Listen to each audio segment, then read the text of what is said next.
Prince মামুনকে হচ্ছে পুলিশে নিয়ে গেছে, তাকে গ্রেপ্তার করা হয়েছে। 90 লক্ষ টাকা দাবিদার হচ্ছে লাইলা 90 লাখ টাকা হলে তাকে নাকি ছেড়ে দেওয়া হবে এরকম কিছু। এখন দেখেন তাকে যে মামলাটা দেওয়া হয়েছে, তার বিষয়ে যে একটা অভিযোগ আনা হয়েছে, এখন আপনারা 4 বছর একসাথে রয়েছেন, সে 4 বছর একসাথে থাকার পর এই ধরনের কথাবার্তা, এই ধরনের মামলা আপনারা কিভাবে দেন?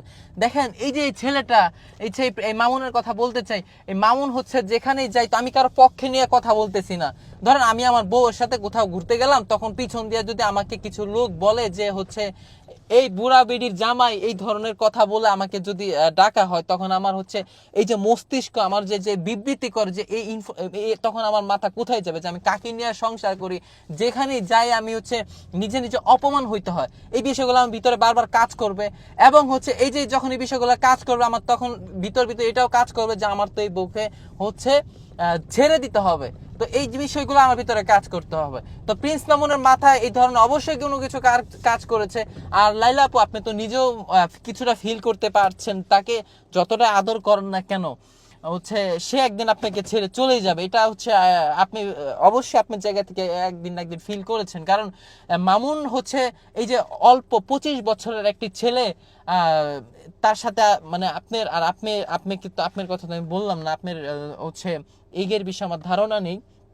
এখন কথা হচ্ছে দেখেন, এই মামুন ছেলেটা যাই হোক, সে ঢাকা শহরে আসছে, আপনার সাথে 4 বছর ছিল, আপনি থেকে অনেক জায়গা থেকে অনেক কিছুই আপনি নিজে শিকার যাচ্ছেন, হেল্প করেছেন।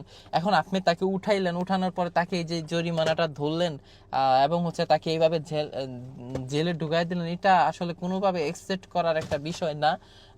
দেখেন আপনারা একসাথে মিলেমিশে অনেক দেশের বাহিরে পর্যন্ত গিয়েছেন, ট্যুরে গিয়েছেন, এবং আমরা হচ্ছে প্রায় হচ্ছে 4 বছর আপনার একসাথে থাকার পর আমাদের দেশের পুরো বাংলাদেশের পুরো বিশ্বের প্রবাসীরা সহকারে কখনই জানতে পারে নাই যে আপনার আসলে হাজব্যান্ড ওয়াইফ কিনা, বা হচ্ছে আপনারা প্রেমিকা কিনা। আপনারা জাস্ট একটা ফ্রেন্ড হিসাবে কাটাই দিচ্ছেন। এখন কেন হচ্ছে এই ধরনের অভিযোগ আজকে তার নামে আসছে? কেন তাকে কেন হচ্ছে আপনি এই 90 লাখ টাকার একটা চাপ প্রেশার দিলেন? কেনই হচ্ছে তাকে আজকে জেলে যেতে হলো? তো বিষয়টা হচ্ছে লাইলা আপু, আপনার প্রতি সম্মান রেখে একটা কথা বলতে চাই যে এই মামুন ছেলেটা সে মানে আপনি বলেন যে সে এটা করে ওইটা করে, কিন্তু এভিডেন্স সহকারে, প্রমাণ সহকারে আমরা এখনো কোনো কিছুই দেখতে পেলাম না। অবশ্যই একটা প্রুফ সহ বাংলাদেশের মানুষকে দেখেন। আর আমি তার পক্ষে কথা বলতেছি না, মানে আপনি বলেন মুখ দিয়ে অনেক কিছু, ঠিক আছে, কিন্তু অনেক কিছু প্রমাণ আমরা পাইনি এখনো।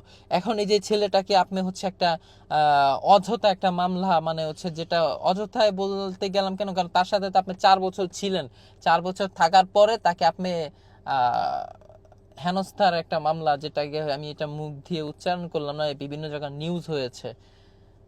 এখন দেখেন আপু, ছেলেটাকে আপনি ওইভাবে হচ্ছে পিছনে ঠেলে দিয়েন না।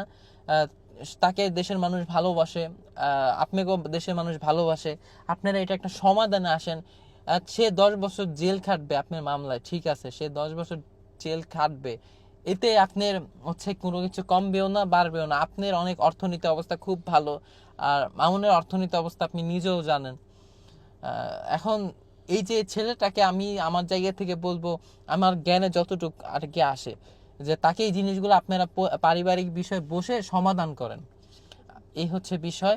আর প্রিন্স মামুন তো মামুনই, সে একটু দুষ্টু প্রকৃতির, তো এইভাবে এই জন্য তাকে এইভাবে 10 বছর জেল খাটানোটা আমার মনে হয় না কোনো পক্ষে ঠিক। ভালো থাকবেন, সুস্থ থাকবেন, আল্লাহ হাফেজ।